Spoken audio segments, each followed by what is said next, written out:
자, 이제 20장 3절 신앙고백서 제20장 3절을 볼 차례인데, 신약성경 누가복음 1장 67절부터 79절을 읽은 다음에 우리 고백서 20장 3절을 같이 고백하겠습니다. 먼저 신약성경 누가복음 1장 67절부터 79절, 세례자 요한이 태어났을 때에 그 아버지 사가랴가 성령의 충만함을 입어서 예언하며 찬송한 내용입니다. 그 부친 사가랴가 성령의 충만함을 입어 예언하여 가로되 찬송하리로다 주 이스라엘의 하나님이여 그 백성을 돌아보사 속량하시며 우리를 위하여 구원의 뿔을 그 종 다윗의 집에 일으키셨으니 이것은 주께서 예로부터 거룩한 선지자의 입으로 말씀하신 바와 같이 우리 원수에게서와 우리를 미워하는 모든 자의 손에서 구원하시는 구원이라. 우리 조상을 긍휼히 여기시며 그 거룩한 언약을 기억하셨으니 곧 우리 조상 아브라함에게 맹세하신 맹세라. 우리로 원수의 손에서 건지심을 입고 종신토록 주의 앞에서 성결과 의로 두려움이 없이 섬기게 하리라 하셨도다. 이하여 내가 지극히 높으신 이의 선지자라 일컬음을 받고 주 앞에 앞서가서 그 길을 예비하여 주의 백성에게 그 죄 사함으로 말미암는 구원을 알게 하리니 이는 우리 하나님의 긍휼을 인함이라. 이로써 돋는 해가 위로부터 우리에게 임하여 어두움과 죽음의 그늘에 앉은 자에게 비치고 우리 발을 평강의 길로 인도하시리로다 하니라. 자, 우리 신앙고백서 이제 20장 그리스도인의 자유와 양심의 자유에 관하여 중 이제 3절을 같이 고백하겠습니다. 3절입니다. 그리스도인의 자유를 핑계로 어떤 죄를 짓거나 어떤 정욕을 품는 사람들은 그렇게 함으로써 그리스도인에게 자유를 주신 목적을 깨뜨립니다. 그리스도인에게 자유를 주신 목적은 우리가 원수의 손에서 건지심을 받아 평생토록 두려움이 없이 주님 앞에서 거룩함과 의로움으로 그분을 섬기게 하려는 것입니다. 자, 20장 2절에서는 우리가 특별히 이 교회 안에서 가르치는 직분을 맡은 이들이, 그리고 교회가 그 교리나 교의 또는 제도화해서 하나님의 말씀에서 가르치는 교훈과 계명에 무엇을 더하거나 빼는 것, 특히 신앙과 예배와 관련해서 그렇게 하는 것은 오히려 매우 교회 안에 매우 심각한 일, 그리스도인의 이 자유를 억압하는 일이 되고 그 자유를 값주고 사신 그리스도께 대항하는 무서운 일이 된다는 것을 생각했습니다. 또한 이 그리스도인의 자유는 각자가 그리스도 안에서 말씀의 빛을 받아 양심을 따라 자유로이 그리고 이성적으로 하나님의 말씀을 따라가는 것이지 맹종을 하는 것이 아니라는 것을 생각했습니다. 그런 점에서 또 우리 주님 당대의 바리새인들이나 율법 선생들이 모세의 율법과 계명을 가지고서 사람들이 지기 힘든 무거운 짐을 지게 만든 것은 아주 심각한 그 신학의 타락이고 종교의 부패가 됩니다. 그래서 어느 지점에 가버리면 이것은 참된 신앙과 종교와 다른 종교가 되어버려서 우리 주님이 너희가 말로는 주여 주여 하고 기적을 행했다고 하지만 내 아버지의 뜻대로 행한 것이 아니라 하고 그들을 이제 나는 모른다 하고 인정하지 않는 일이 산상보훈에 기록되어 있음을 우리가 기억할 필요가 있습니다. 자, 3절은 이제 그러한 사정을 놓고서 그리스도인의 자유를 핑계로 하나님의 말씀의 교훈에 따르려 하지 않거나, 쉽게 말하면 자기 마음대로 이 자유를 방종 가운데 쓰려는 사람들에 대한 이야기입니다. 실제로 종교개혁 시대 16세기 이 제네바에서의 종교개혁의 상황을 보면 칼뱅 당대에 이 리베르땡이라고 하는 사람들이 있습니다. 자유주의자로도 번역을 하는데 좀 더 뜻에 합당한 방종주의자들 정도 될 수 있습니다. 우리 각 사람이 자유인인데 네가 누군데, 그것도 심지어 프랑스에서 건너온 이 낯선 이방인 깔뱅, 네가 누군데 우리의 주관자로 우리를 좌지우지하려고 하느냐 하면서 자기 멋대로 사는 사람들이에요. 교회에서의 지도도 따르지 않고 이제 특별히 귀족 가운데 그런 사상을 주장하는 사람들이 상당히 있었습니다. 그리고 이제 영향을 받을 수밖에 없지요. 오늘날에는 다른 형태로 나타나지 않겠어요? 지극히 개인주의적인 시대 아닙니까? 한국의 정황은 좀 독특한데 전체주의적인 문화가 대단히 지배적인 데서 자라니까 이게 이제 민주화를 거치고 나서 그 자녀 세대, 그러니까 말하자면 70년대생까지 65년생까지를 베이비 부모 1세대, 64년생까지 잡고 이제 전후에 태어나서 그 인구가 급격히 불어난 세대입니다. 지금 이제 은퇴했고 하고 있는 시점이에요. 베이비 부모 2세대가 이제 한 74, 5년생까지도 잡습니다. 베이비 부모 2세대가 이제 은퇴가 시작한다. 그리고 이제 이 세대가 낳은 자녀들. 그런데 이 세대 가운데서도 70년대생 정도 되면 이전에 이런 얘기 들어보셨을 겁니다. X세대라고. 산업화 세대가 일구어 놓은 기반에 기초해서 문화를 향유하는 세대다. 딱 저희 세대 70년대 이제 이렇게 가거든요. 그러면 그 세대가 이제 개인에 대한 의식이 생기고 뭐 외부의 문화에 대한 그 다양한 것들을 누리게 됩니다. 이제 이후에 가면 그래서 그 자녀 세대, 베이비 부모 2세대가 낳은 자녀 세대의 대표적인 특징 중에 하나가 뭐냐면 개인주의적인 겁니다. 집단이나 국가나 전체의 이름으로 무엇을 해야 한다고 강요하는 걸 아주 매우 싫어하는 세대가 됩니다. 여하튼 이제 우리 시대에 그런 특징을 가지게 되는데, 그러다 보면 교회는 이 안에 막 3세대 이상이 다 섞여 있지요. 심지어 일제시대에서 사신부부터 시작해가지고 태어난 지 얼마 안 된 막 한 3세대에서 4세대까지도 같이 있습니다. 그런데 이 100년여간에 겪은 한국 사회의 변화라는 게 서구로 치면 수백 년 동안 겪는 걸 이 단시간에 다 겪었기 때문에 이 안에서도 하나가 되지를 못해요. 서로를 이해 못하는 부분들이 생깁니다. 그러니까 특히나 교회 안에는 좀 국가의 전체주의적인 문화를 민주화 이후에 많이 개선해 나가려고 했지 않습니까? 그러니까 한국 사회는 전체적으로 병영화된 사회였습니다. 다 군대식이었다고요. 군대에서 많이 듣는 말이 뭡니까? 속된 말로 까라면 까는 것이고 하라면 하는 것이지 뭘 따지고, 그렇게 생각했던 거예요. 이 권위가 정당하게 작동되는 걸 본 적이 없어요. 그러니까 오늘날 젊은 세대가 볼 때 가장 낙후한 기관이 어디냐면 군대입니다. 강제로 자유를 뺏겼을 뿐만 아니라 합리적이지도 못해요. 동의도 안 되는 것을 그냥 하게끔 의무로 만들어요. 그런데 이제 또 다른 대표적으로 가장 낙후되었다고, 촌스럽다고 느끼는 기관이 어디냐면 교회입니다. 백발의 어르신들만 장로를 하고 목사고 있고, 그리고 그분들의 의견만 통해요. 교회에서는 다 그냥 목사나 직분자가 교회가 하자 그러면 하는 것이지 다른 얘기가 나오지 못하게 만드는 분위기가 있어요. 그러면 그 반동으로 어떻게 갑니까?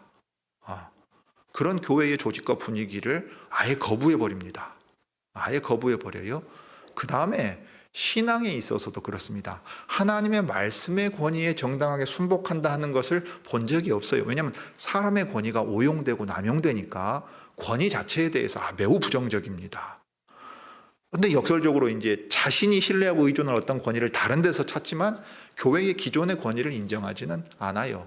그러면 대표적으로 이 그리스도인의 자유와 양심의 자유를 이제 이 권위를 인정하지 않는 명분으로 삼기가 딱 좋은 겁니다. 왜 교회가 사람 보고 이래라 저래라 하느냐. 심지어 개인이 자유가 있고 각자가 알아서 선택하는 것인데, 제가 한두 번 말씀드린 적이 있을 텐데 이게 심하면 어느 정도까지 가냐면 교회의 장로인 분이 교회 안에 집사였던 가정이 이혼을 하게 되고, 소위 이제 교회에 막 찬양단 같은 데도 있고 그러잖아요. 그러면 이게 이제 그냥 공적으로 활동하는 사람이 이제 이런 일들이 있었어요. 그래서 교역자 회의에서 이제 다뤘단 말이에요. 이 일이 중대하게 생각해야 될 문제다, 지도해야 될 문제다 했더니 이 목사였던 분이 뭐라고 말하냐면 부부간의 문제는 부부만 아는 것이지 함부로 간섭하는 거 아니다. 왜냐하면 당장 본인 가정부터 어려웠거든요. 목사인 내 가정도 내가 마음대로 안 되는데 뭐죠? 집사 가정 이혼하는 것 가지고 교회가 뭔 말을 하느냐. 장로 중에 한 분은 개인 사생활에 교역자들이 왜 관여를 하려고 그러느냐 했어요. 자, 그 회의하고 나오면서 교역자들이 뭐라고 서로 얘기한 줄 아십니까? 그러면 우리 주님의 말씀은 우리가 더 이상 교회에서 못 가르치겠네. 그러고 나왔어요. 하나님의 말씀대로 안 산단 말이에요. 가르쳐야 될 목사도 안 하고 장로도 안 해요. 네. 그러니까 무슨 지도를 하겠습니까? 개인의 사생활이란 이름으로, 자유란 이름으로 다 거부해 버리는데 마음대로 사는 거지요, 교회가. 네. 자, 이것에 대해서 그리스도인의 자유를 핑계로 어떤 죄를 짓거나 어떤 정욕을 품는 사람들에 대해서 분명하게 말합니다. 그리스도인의 자유는 절대적으로 하나님이 네 마음대로 하라고 주시는 자유가 아니다. 자유를 주신 목적이 있고 한계가 명확하다. 그러니 그것으로 핑계 삼지 말아라 하는 겁니다. 그래서 이제 이 체드 반틱스로는 무슨 얘기를 하냐면 이런 식으로 그리스도인의 자유를 핑계로 자기의 죄를 정당화시킴으로써 어떻게 돼버리냐, 사실상 성경의 교훈을 허물어 버린다 하는 겁니다. 그러니까 이렇게 되면 교회가 그 안에 그리스도께서 계시는 게 아닌 게 되는 거죠. 사람의 가르침대로 자기 상황에 맞게 합리화시키고 저 사람도 저랬는데 왜 나한테만 그러느냐, 이 물귀신 작전이 되는 거예요. 그리고서는 아무도 거룩함이나 하나님 앞에 정결함이나 이런 걸 따지고 말지 못해요.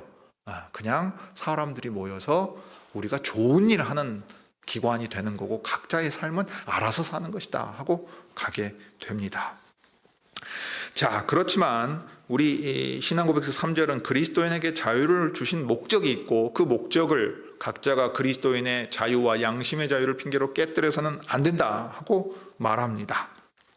그럴 때 우리를 그 원수의 손에서 건져내서 자유롭게 하신 목적이 있습니다. 그러니까 이 자유는 목적이 있고 해야 될 사명을 맡겨주시면서 주신 자유라 이 말이에요. 이 사가랴, 그러니까 세례자 요한의 아버지가 이제 입이 풀려가지고 하나님을 찬송하면서 한 말 가운데 나옵니다. 우리를 속량하셨다 그랬어요. 우리 원수에게서와 우리를 미워하는 모든 자의 손에서 구원하신다고 말했고, 속량한다 그럴 때 이 죄사함이라고 말을 붙였습니다. 우리의 죄 때문에 우리가 스스로 원수의 손에 빠져 들어갔어요. 그런데 벗어날 수 있는 길이 없어요. 그럴 때 저 바벨론의 포로로 끌려가서 언약의 저주 아래 있었던 것과 똑같은 얘기지요. 그럴 때 우리를 건져내시기 위하여 주님의 나라에 이 사자를 미리 예비해서 보내시고 또 주님이 친히 하나님의 나라의 왕으로 오시게 된다. 그런데 그 일을 준비하라고 내 아들을 잉태케 하시고 태어나게 하셨으니 하나님의 일하심이 놀랍다. 이제 하나님께서 그 왕이 우리 가운데 오셔서 당신의 나라를 회복시키실 것이다 하고 찬송해요. 그러니까 구원하시는 거, 속량하시는 거, 그래서 원수의 손에서 건지시는 이 모든 일은 어떤 목적을 가지고 행하시는 일입니다. 그게 이제 누가복음 1장 74절, 75절에 이어지는 얘기죠. 자, 우리로 원수의 손에서 건지심을 입고, 그러니까 건져내신 목적이 무엇이냐 할 때 이어서 이렇게 말합니다. 종신토록 우리 평생에 주님 앞에서 주님을 마주하면서 주님 복주심을 따라 성결과 의로움으로 하나님 앞에 정결하게 이 제사장으로서 거룩한 직무를 행하는 거 아닙니까? 그 다음에 의롭게, 그 다음에 하나님을 섬기는데 벌벌 떨면서 두려워하는 게 아닙니다. 이 죄를 하나님이 친히 용서하시고 또 죄에서 해방하심으로써 의로운 백성을 삼으셨기 때문에 두려움이 없이라는 말은 기쁘고 즐겁고 자원하는 마음으로 이제 하나님을 평생에 섬기게 만드는 거예요. 하나님의 백성이 거룩한 제사장으로서 여호와를 섬깁니다. 출애굽기 19장에 말한 대로 너희가 내 말을 잘 듣고 내 언약을 지키면 거룩한 백성이 되리라 하신 그 약속이 이제 오실 주님으로 인해서 이루어진다 이 말이에요.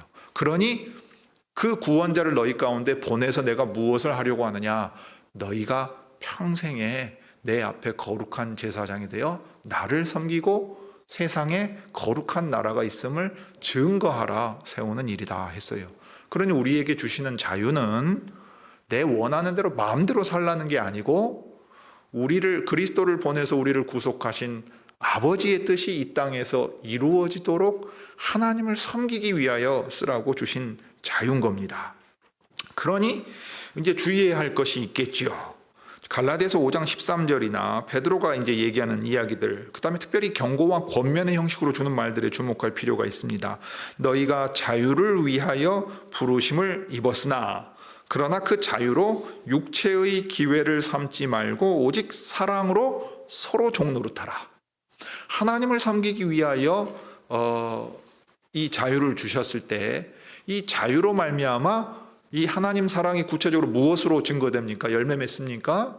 서로 사랑하는 것, 이웃을 사랑하는 것으로 열매 맺습니다. 이게 언약의 계명이 성취되는 겁니다. 사랑 안에서 성취되는 계명이지요. 선지자와 이 모세의 율법의 큰 강령이 뭡니까? 내 하나님을 뜻을 다하고 마음을 다하고 목숨을 다하여 사랑하라 하신 것과 내 이웃을 내 몸과 같이 사랑하라 하신 데서 율법이 성취된다고 말씀하셨어요. 하나님을 섬기고 그 다음에 구체적으로 어떻게 합니까? 서로 사랑하면서 교회 안에서 먼저 이 율법, 이 사랑 안에서 성취되라고 자유를 주신 겁니다. 그러니 자기의 정욕대로 그리스도인의 자유와 양심의 자유를 핑계 삼아서 하지 말아라. 그 자유로 서로를 섬기기 위하여 사용해라. 루터 선생이 이것을 참 많이 강조했습니다. 그 다음에 베드로 사도가 이제 경고하는데 자유하나 그 자유로 악을 가리우는데 쓰지 말고 오직 하나님의 종과 같이 하라. 하나님을 섬기기 위하여 자유로운 종이 되는 거예요.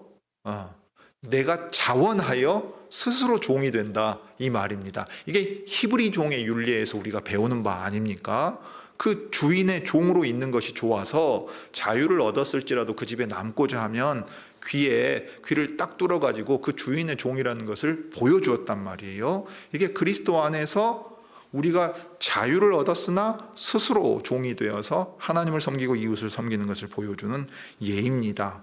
그러니 우리의 악하고 더러운 것을 감추기 위해서 또는 그것을 더 행하기 위해서 자유를 남용하지 말고 하나님의 종답게 그 자유를 보람차고 쓸모있게 사용하라는 겁니다.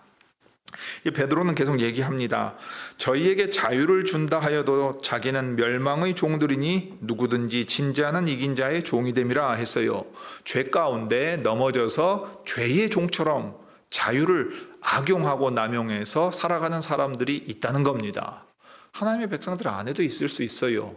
언약의 울타리 안에 있으면서도 원망하고 불평하고 자기 배가 신이 되어가지고서 자기의 이익을 위해서 하나님의 이름조차 두려워하지 않는 사람들이 생긴다 이 말입니다. 나중에 에베소 교회의 장로들을 청하여 이제 사도행전 20장 같은 데 하면 나옵니다. 장로들을 청하여 밀레도에서 바울이 이 얘기를 합니다. 교회 안에서 악한 사람들이 나오게 될 것을 주의하라고 말합니다. 그리고 특별히 선생된 자들 가운데서도 나옵니다. 밖에서도 쳐들어오지만 안에서도 나와요. 그 일에 대하여 장로들이 아주 심각하게 주의해야 할 것을 말하면서 이제 그 특별한 사명을 위임하여 맡기는 얘기가 이제 사도행전에 보면 나옵니다. 그러니 우리 안에서도 충분히 이렇게 넘어질 수 있는 가능성들이 있어요. 그리고 사도 요한이 기록한 것처럼 예수께서 말씀하신 대로 너희에게 이르노니 죄를 범하는 자마다 죄의 종이라. 그리스도 안에서 자유를 얻었다 생각할지라도 그 죄 안에서 계속해서 죄만 짓고서 머물러 있는 사람들이 있는데 그 사람은 죄의 종인 것이다. 그리스도의 종이 아니라 하는 거예요. 바울이 이제 얘기하죠. 내가 사람에게 좋게 하랴 하나님께 좋게 하랴.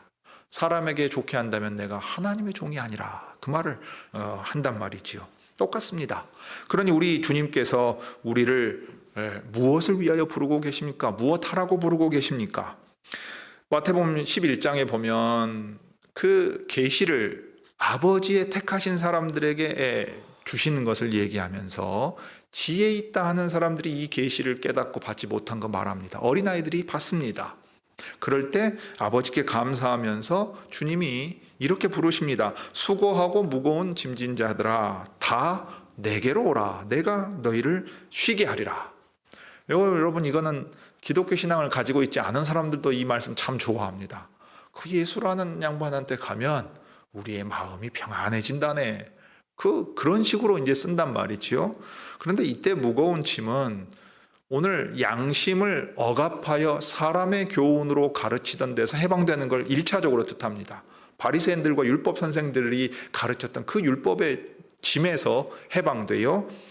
그래서 무거운 짐을 졌기 때문에 질 수 없는 무거운 짐을 지니까 주저앉을 것 아니에요. 피곤할 것 아닙니까? 그런 사람들에게 예수님께서 나한테로 오라. 구원의 유일한 길인 내게로 오라 말씀하세요. 그러면서 내가 참된 안식을, 참된 평안을 너희에게 주겠다 말합니다. 자, 그런데 이때 안식과 평안은 아무것도 안 하는 겁니까?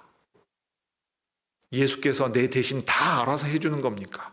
그냥 내가 기도만 하고 있으면 대학도 저절로 붙고 직장도 잡히고 내가 아픈데도 다 낫고 안 좋은 일도 싹 사라집니까? 아니지요. 우리 주님은 참된 안식과 평안, 그리스도 안에서 누리는 자유에 대해서 이렇게 말씀하세요. 나는 마음이 온유하고 겸손하니 나의 멍에를 메고 내게 배우라 말씀하십니다. 내 제자가 되라고 말하고요. 내 멍에를 메고 내 종이 되라고 말씀하세요. 죄의 종이 되어서 질 수 없는 무거운 짐을 지고 가는 게 아니라 하늘 아버지의 뜻을 제대로 배우고 그것을 너희의 멍에 삼아서 밭가는 소가 되는 것처럼 종으로 그 자유를 하나님을 위해서 쓰거라 하셨어요. 그러면 너희 마음에 쉼을 얻는다. 참된 안식이 뭐냐? 천지의 창조주 하나님의 뜻을 기쁘고 즐겁게 행함으로써 우리에게 참된 안식이 임한다 하고 가르쳐 줍니다. 이건 신자만이 누리고 알 수 있는 자유고 기쁨이지요. 사람들이 볼 땐 얼마나 어리석습니까? 그 모처럼 쉴 수 있는 일요일에 아침 일찍 일어나가지고 그 무슨 열심으로 교회를 갑니까? 그냥 하는 말로 거기 가면 밥이 나오냐 쌀이 나오냐. 밥이 나오거나 쌀이 나오기는커녕 가서 돈을 바칩니다. 시간도 바쳐요. 돈도 바쳐요. 다른 일 있으면 가서 또 교회에 일한다고 해요. 이해할 수가 없는 일이죠. 현대인들은 얼마나 피곤합니까? 직장인들 토요일 오전이면 못 일어나고 조금이라도 더 쉬고 싶지 않아요? 심지어는 학생들조차 그래요. 잘 시간이 부족합니다. 학생들이 잘 시간이 부족해요. 심지어는 어른들보다 우리도 바쁘다. 우리가 더 바쁘다. 볼멘 소리 하는 게 지금 우리 한국 사회입니다. 그러면 어떤 의미에서 신자에게 이렇게 주일에 나와서 예배드리고 하나님의 말씀을 따라 행하는 일이 쉼이 되고 안식이 됩니까? 참된 마음의 평안을 얻고 우리의 인생의 의미와 자유를 무엇을 위해 무엇을 어떻게 행하라 하시는지를 깨달음으로써 우리의 삶이 정돈이 됩니다. 생각이 정리가 되고 말이 절제하게 되고 우리의 인생이 단정해집니다. 주님의 뜻을 행함으로써 서로가 주님의 한 몸을 이루는 것을 보며 기뻐합니다. 어려움 가운데 있을 때 격려해주고 기쁜 일이 있을 때 함께 기뻐합니다. 이로 말미암아서 참 하나님이 다스리시는 나라의 참된 평안이 벌써 우리가 미리 맛보고 있구나. 지금 여기서 맛보는 평안과 즐거움이 이토록 큰데 이제 주님이 죄와 사망까지 다 없이 하시는 그때에는 얼마나 영광스럽고 기쁘고 즐겁겠는가. 우리 눈에 눈물도 닦아주시고 육체의 질병이나 고통이나 괴로운 일도 다 사라질 것 아닙니까? 악한 자들도 주님이 다 물리치실 것이기 때문에 주님의 선하신 뜻이 온전히 이루어질 세상은 또 얼마나 기쁘겠는가 소망을 가지게 됩니다. 그러므로 여러분 우리 20장 3절이 말하는 것처럼 그리스도인에게 자유를 주신 목적은 평생토록 두려움이 없이 주님 앞에서 거룩함과 의로움으로 그분을 섬기고 서로 섬기고 또 이웃을 섬기게 하신 것임을 기억하십시오. 그래서 이 자유를 우리에게 주어진 시간을 선용하여서 잘 사용함으로 착하고 충성된 종아 내가 내 맡은 일에 충성하였구나 하고 주님의 칭찬받는 여러분이 되시기를 바랍니다. 기도하겠습니다.